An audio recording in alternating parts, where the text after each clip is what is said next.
ہاں، اللہ کے فضل سے آج بھی اس امت میں حقیقی علماء موجود ہیں،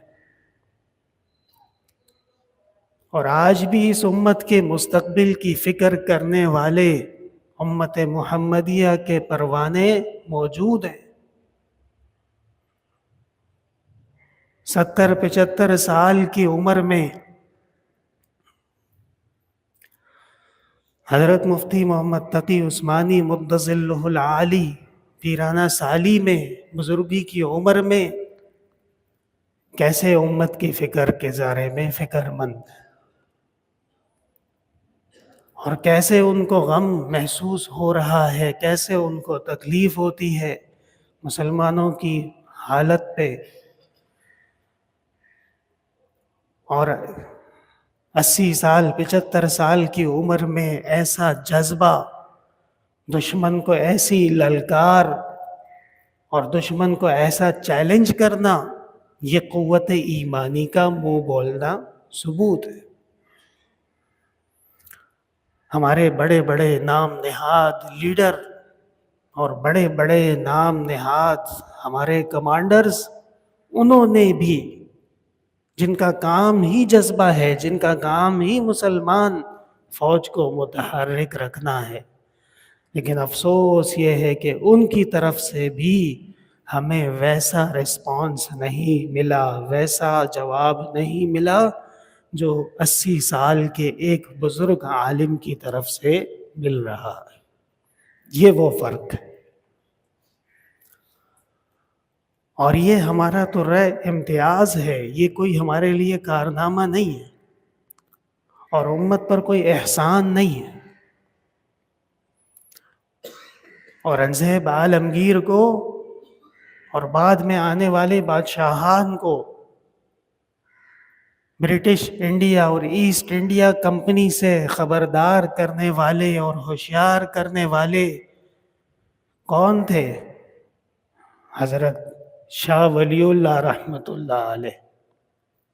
انہوں نے اپنے زمانے کے بادشاہوں کو للکارا تھا اور ان سے کہا تھا کہ اہل مغرب کو بر صغیر میں ایسا فری ہینڈ نہ دیں کہ یہ آپ کے اوپر قابض رہیں اور آپ کو اپنا غلام بنا لیں۔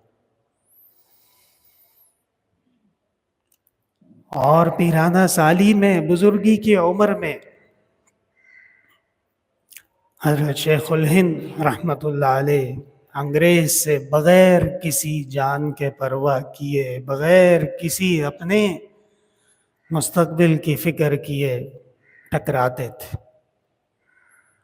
جزائر انڈمان آئیلینڈز میں بوڑھے شیخ الہند کو کیوں بند کیا تھا؟ اس لیے، ورنہ تو ہزاروں لاکھوں بزرگ موجود ہیں، نماز پڑھیں، سجدے پہ سجدہ کریں، تلاوت کریں، ذکر کریں، آپ کو کوئی کچھ نہیں کہے گا۔ لیکن جہاں مسلمانوں کے اوپر ظلم و ستم اور مسلمانوں کی حقیقی آزادی کی بات آپ یا ہم کریں گے تو پھر وہ ان کی آنکھوں کا کانٹا بن جاتے ہیں۔ حضرت مولانا حسین احمد مدنی رحمۃ اللہ علیہ، جو کسی تعارف کے محتاج نہیں ہے، بر صغیر میں اگر کہیں علم کا ذکر ہوتا ہے تو حضرت مدنی رحمۃ اللہ علیہ کا ذکر وہاں پہ لازم ہے۔ اور ہندوستان میں مسلمانوں کو اللہ تعالیٰ نے جو دین کا شعور دیا ہے، خدا کی قسم پورے عالم اسلام میں ایسا شعور مسلمانوں میں کہیں بھی نہیں۔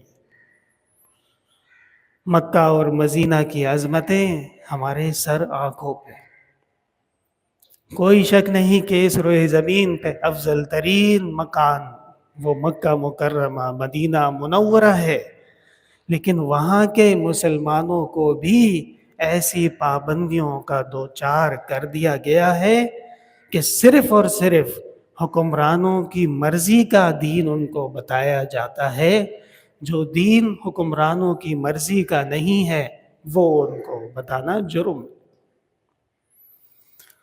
یہ آزادی اور یہ خود مختاری اور اپنے مستقبل کے فیصلے اپنے ہاتھوں میں لینا، اور علماء امت اور مسلمان امت پاکستانی قوم، اللہ تعالیٰ نے اس پہ جو عظیم احسانات فرمائے ہیں اس میں سے ایک بہت بڑا احسان وہ حقیقی آزادی ہے۔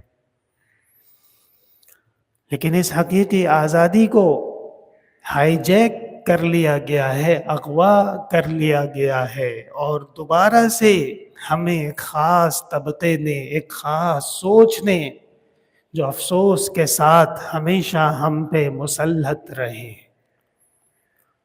جو ہمیشہ ہمارے حکمرانی کرتے رہے ہیں، آج بھی میں آپ کو چیلنج کرتا ہوں، آپ باہر روڈ پہ ایک مسلمان سے اس کا نظریہ پوچھئے، اور پھر حکمرانوں کے ایوانوں میں جائیے اور ان سے نظریہ پوچھئے۔ عام مسلمان کے نظریے سوچ میں اور حکمران کے نظریے اور سوچ میں زمین اور آسمان کا فرق موجود ہے۔ کیوں؟ اس لیے کہ ہائی جیک کر لیا گیا ہے، اغوا کر لیا گیا ہے۔ پاکستان تو خالصتاً اللہ و رسول کے دین پر عمل کرنے کے لیے بنایا گیا تھا، اور پاکستان کے بنانے کے لیے جو ریلیاں اور جلوس نکلتے تھے، ابھی وہ لوگ زندہ ہیں، مرے نہیں ہیں، جا کے ان سے پوچھ لیجئے، کیا ہم پاکستان اس لیے بناتے تھے؟ اور ہم لوگوں سے کہتے کہ ہم ایک سیکولر ریاست بنائیں گے، ہم ایک ایسا ملک بنائیں گے جہاں ہر قسم کی آزادی ہوگی، کوئی جو چاہے جو کرے، ایسا ملک آج آپ بنانے کا اعلان کریں، اور پھر آپ میدان عمل میں نکلیں، ہم دیکھتے ہیں مسلمان آپ کو کیسے ڈنڈے مارتے ہیں، اجازت نہیں دیں گے۔ تو آج آپ مادر پدر آزاد اور دین آزاد ریاست کی بات کریں تو مسلمان آپ کو رد کر دیتے ہیں، ریجیکٹ کر دیتے ہیں۔ تو آج سے 70 سال پہلے ہم ایسی ریاست کی بات کرتے تھے جو آزاد ہوگی؟ ہرگز نہیں۔ ہم ایسی ریاست کی بات کریں گے جو مادر پدر آزاد ہوگی، جس میں بیٹا باپ کے ساتھ بدتمیزی کرے گا، جس میں کافر مسلمان برابر ہوں گے؟ ہرگز نہیں۔ بلکہ لا الہ الا اللہ محمد الرسول اللہ، یہ وہ واحد نقطہ توحید ہے، یہ وہ نقطہ اسلام ہے، یہ مسلمانوں کا مرکزی پوائنٹ ہے کہ جس پہ آ کے سب متحد ہو جاتے ہیں۔ لا فضل لعربی ولا عجمی، کسی عرب کو کسی عجم پر کوئی فضیلت نہیں، کسی گورے کو کسی کالے پر کوئی فضیلت نہیں، الا بالتقوی، مگر یہ کہ جو دین میں مضبوط ہو، مگر یہ کہ جو دین کا پکا ہو اور جو دین کے فلسفے پر قائم ہو، وہ ہمارے ہاں معزز۔